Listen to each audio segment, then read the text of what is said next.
വിശ്വസ്തയുടെ 30 വർഷത്തെ പാരമ്പര്യവുമായി Aquila finance. സാമ്പത്തിക കാര്യങ്ങളോർത്തിനി ടെൻഷനേ വേണ്ട. ഗോൾഡ് ലോൺ, ബിസിനസ് ലോൺ തുടങ്ങി നിങ്ങളുടെ സാമ്പത്തിക ആവശ്യങ്ങൾ എന്തുമായിക്കൊള്ളട്ടെ, അക്വില ഫിനാൻസ് എന്നും നിങ്ങളോടൊപ്പം. Folkland tower near Ayyanthur ground, Thrissur. Aquila finance limited, the legacy of trusted service since 1995. ഞാൻ പാർവതി ഗിരീഷ്. വാർത്തകൾ വിശദമായി. വർഷങ്ങൾക്ക് ശേഷം ഭാരതപ്പുഴ കേന്ദ്രീകരിച്ച മണലെടുപ്പ് പുനരാരംഭിക്കുന്നു. ജില്ലയിൽ ആദ്യഘട്ടത്തിൽ മണലെടുക്കാൻ കഴിയുന്ന കേന്ദ്രങ്ങളുടെ നിർണയം പൂർത്തിയായി. രണ്ടാം ഘട്ട സ്ഥല നിർണയം തുടങ്ങി. ഒറ്റപ്പാലം, പട്ടാമ്പി താലൂക്കുകളിലെ നിശ്ചിത കേന്ദ്രങ്ങളിൽ നിന്നാണ് മണലെടുപ്പ്. സ്ഥലനിർണയം പൂർത്തിയാകുന്ന മുറയ്ക്ക് ശുപാർശ പാരിസ്ഥിതിക അനുമതിക്കായി വിടും.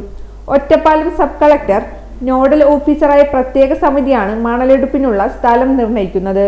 ആദ്യഘട്ടത്തിൽ 5 കേന്ദ്രങ്ങളിലാകും മണലെടുപ്പ്.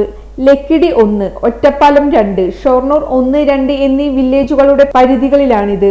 ഈ സ്ഥലങ്ങളിൽ റവന്യൂ സംഘം കോൺക്രീറ്റ് തൂണുകൾ സ്ഥാപിച്ച് അടയാളപ്പെടുത്തി കഴിഞ്ഞു. രണ്ടാം ഘട്ടത്തിൽ 10 കേന്ദ്രങ്ങൾ കണ്ടെത്തും. ഒറ്റപ്പാലം, ഷൊർണൂർ, പട്ടാമ്പി, ഓങ്ങല്ലൂർ, മുതുതല, പട്ടിത്തറ, ആനക്കര എന്നിവിടങ്ങളിൽ നിന്നാകും മണലെടുപ്പ്.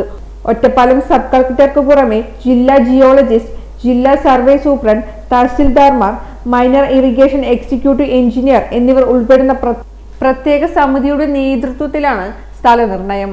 2016 പുഴയിലെ മണലെടുപ്പ് നിയമാനുസൃതമായി നിർത്തിവെച്ചിരുന്നത്.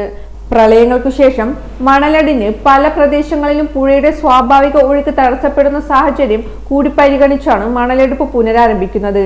മണൽ നൽകുന്നതിനുള്ള പാസ് ഉൾപ്പെടെയുള്ള സംവിധാനങ്ങൾ സംബന്ധിച്ച് സർക്കാർ തലത്തിൽ തീരുമാനമെടുക്കുമെന്ന് റവന്യൂ വകുപ്പ് അറിയിച്ചു.